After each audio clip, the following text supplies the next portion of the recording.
Hi guys, and welcome to Fertility Fridays here on my channel.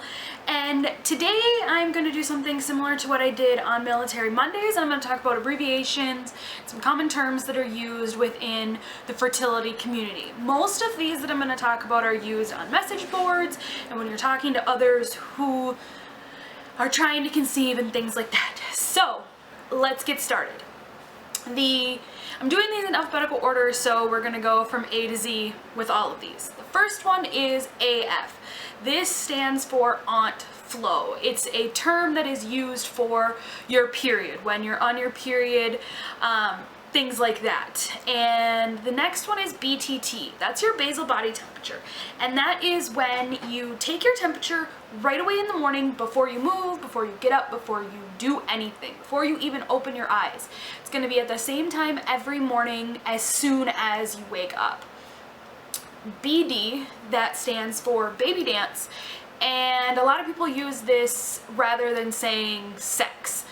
BD is a more common term on message boards just because you only save one letter, but it's more courteous to other people who don't like using the word sex.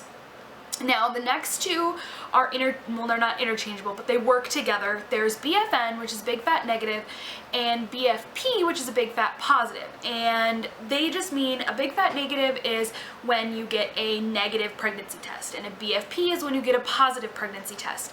So you want to see those BFPs on those message boards and say congratulations to those women because they're pregnant, they're no longer trying to conceive because they have conceived. So keep those in mind. CD is a cycle day. You will use this when talking about where in your cycle you are. So CD1 would be considered the first day of your period, and from there all the way to the end of your period, for me, that would be CD34. That is the last day before you get your period. That's how your cycle days work. So that's what CD stands for. And CM and CP are the next two. CM is your cervical mucus and CP is your cervical position. Cervical mucus, that one I'll talk about in a different video, and then CP I'll also talk about in that same video and kind of explain what it is, what each position means, what each type of mucus means, and things like that. So we'll talk about that later. DPO is another term when speaking about your cycle. DPO stands for days past ovulation, and that just means how many days since you ovulated. So if you're 3 DPO, that means you ovulated 3 days ago. If you're 7 DPO, that means you ovulated 7 days ago. Things of that nature. FMU, that stands for first morning urine, and people will use this just because first morning urine is the best way to take a pregnancy test. You're going to want to do it right away in the morning with your first urine, and people did you ask on those message boards, did you use FMU? That's why you have to know that one. FRER, first response early results. That's what that stands for. And those are pretty much your early detection pregnancy tests. They're generally the first response one, but people use them interchangeably for other early response tests as well. But it does stand for first response early results. HCG is the hormone that you produce once you become pregnant. That is, people are always asking, what are your HCG levels? What were they at then and what are they at now? Especially for women who are prone to miscarriages, they will talk about their HCG levels a lot up until they hit that second trimester, and they're less likely to have a miscarriage. Now, HSG, this stands for hysterosalpingogram, and this is a test that they will do to test to see if your fallopian tubes are patent, meaning they're open. And pretty much what they do is they stick a catheter into your uterus and through the cervix, and they inject a dye. And when they inject this dye, they're taking an x-ray of your uterus to check to make sure that all of that dye got into your uterus, through your fallopian tubes and out, to make sure everything is patent and that you can get pregnant that way and that your eggs descend correctly. for me on that test, we found out that I have a bicornuate uterus, so my uterus looks like this rather than like this. And those are other things that you can kind of find out with that HSG. And IUI, we talked about this, I believe, last week in my video. It's an intrauterine insemination. That's when they take the sperm and they insert it into the uterus. That's what an IUI is. And we also talked about IVF last week, and that's another acronym that I have here. In vitro fertilization is IVF. LP, that is your luteal phase. That's the second part of your menstrual cycle. That's from the time that you ovulate until you get your next period. LMP, your last menstrual period. That one's pretty self-explanatory for you. OPK is an ovulation prediction kit. Generally, people use this interchangeably with one ovulation test, just because they come in big packs. PCOS stands for polycystic ovarian syndrome or disease. This is when your ovaries develop lots and lots of cysts, and this can be a cause of infertility.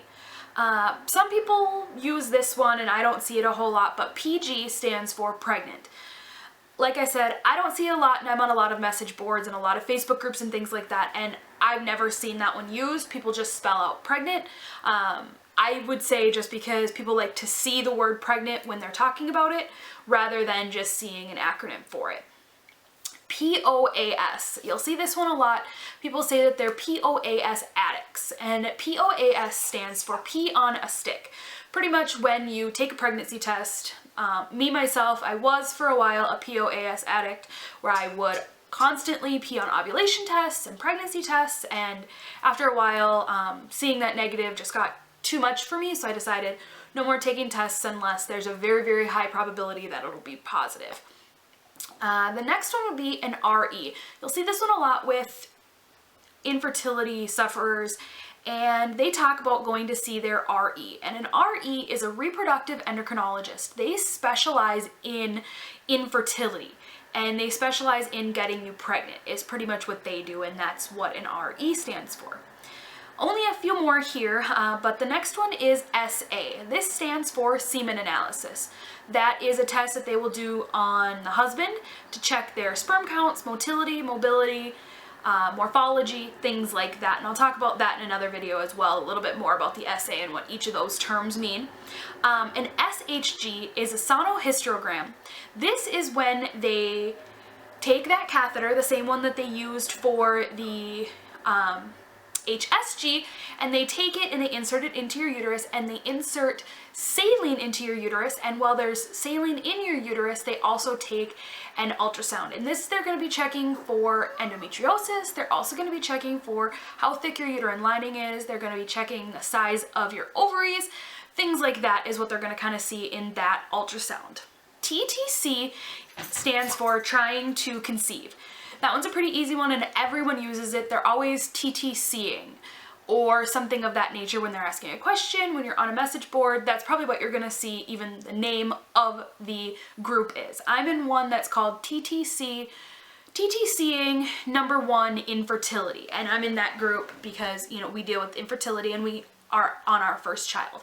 So you're gonna see that a lot on those message boards as well. And this one is going to be the last one that I'm gonna be talking about. TTW, it stands for 2-week wait. This is from the time that you ovulate through the end of your period, or through the end of your period before the start of your next period. That is your 2-week wait.